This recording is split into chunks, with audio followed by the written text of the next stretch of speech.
অনেকদিন পরেই মূলত জামাইয়ের ঘাড়ে অনেকগুলো কাজ চাপিয়ে দিলাম। এই দেখুন না, এই গমগুলো কিন্তু গত বছরকার, এবারে হয়তো নতুন গমও উঠে গেছে, তবু আমার ঘরে জমানো ছিল গত বছরের গম এতগুলো। শুধুমাত্র ভাঙানোর মানুষের অভাবে ঘরে গমগুলো ফেলে রেখে দোকানের কেনা আটা দিয়ে আমাকে রুটি তৈরি করে দিতে হয়। এদিকে বারান্দায় পাতা বাঁধা আছে, এই যে বাচ্চাগুলো একটু একটু করে খাওয়া শিখছে। আর এই যে সারাদিন এই দুটো এক জায়গায় হয়ে, মানে এদের যত রং ঢং শুরু হয়ে যায় সকাল থেকে। আবার ভালোবাসাও আছে, বোন উঠতে পারছে না জন্য সে তুলে দিচ্ছে দোলনাতে, দিয়ে আস্তে আস্তে করে দিচ্ছে যেন ভয় না পায়। ওদিকে তো দুই বাপ বেটা গমগুলো নিয়ে আর বাজারের একটা ব্যাগ হাতে ধরিয়ে দিয়েছি, বলেছি যে বাজার সহ করে নিয়ে আসতে। ওরা চলে গিয়েছে বাজার করতে, আর এরা এখানে খেলাধুলা করতে করতে আমার যত কাজ ছিল আমি করে নিয়েছি। এখন এই যে ওরা চলে এসেছে, আমি আগেই ক্যামেরাটা অন করে রেখেছিলাম, তা না হলে তার এত ধৈর্য নাই। ভাই এমনিতেই রেগে গিয়েছিল যে ভিডিও নিয়ে ব্যস্ত আছে, ব্যাগগুলো ধরা বাদ দিয়ে। তো এখানে বাজারগুলো নামিয়ে রেখে বলছে যে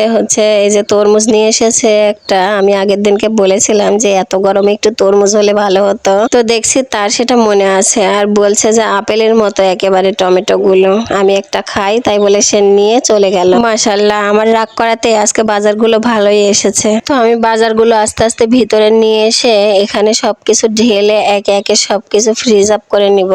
আর এই যে করল্লা এনেছে, বলছে গম ভাঙিয়ে এনেছে, এখন শুধু ভাজি করে দিবা আর রুটি দিবা। আর দেখুন মাশাআল্লাহ, টমেটোগুলো সত্যি সুন্দর। জামাই ঠিকই বলেছে, দেখেই মনে হচ্ছে টকটকা আপেল। যাই হোক, ভিডিও করছি এই জন্য আপাতত আমি সবকিছু ঝুড়িতেই রেখে দিচ্ছি। ভিডিও করা শেষ হলে পলিতে করে ফ্রিজে রেখে দিব। এখানে সব বাজারগুলোই আজকে মাশাআল্লাহ অনেক টাটকা। আগের আলু অনেকগুলো আছে, এই দেখুন। তারপরেও আলু এনেছে, কারণ আমাদের সবকিছুতেই আলু চলে, কারণ মাংস রান্না করলেও আমরা আলু দেই। এতগুলো সুন্দর সুন্দর সবজির ভিতরে রাগ করেছিলাম শুধু এই করলাগুলো দেখে। তখন সে বলছে করলাগুলো আমাকেই ভাজি করে দিও, বেশি করে আলু দিয়ে করলা ভাজি আর রুটি তাহলেই চলবে। যাই হোক, এনেই যখন ফেলেছে রাগ করে তো আর লাভ নেই। ওগুলো সবকিছু ফ্রিজে রেখে দিয়ে আমি এখানে রান্না করার জন্য চলে আসলাম। আজকে ভাবছি মাছ মাংস কিছুই রান্না করব না, আজকে পটল দিয়ে এই ভাজা ডিমের রেসিপিটা করব।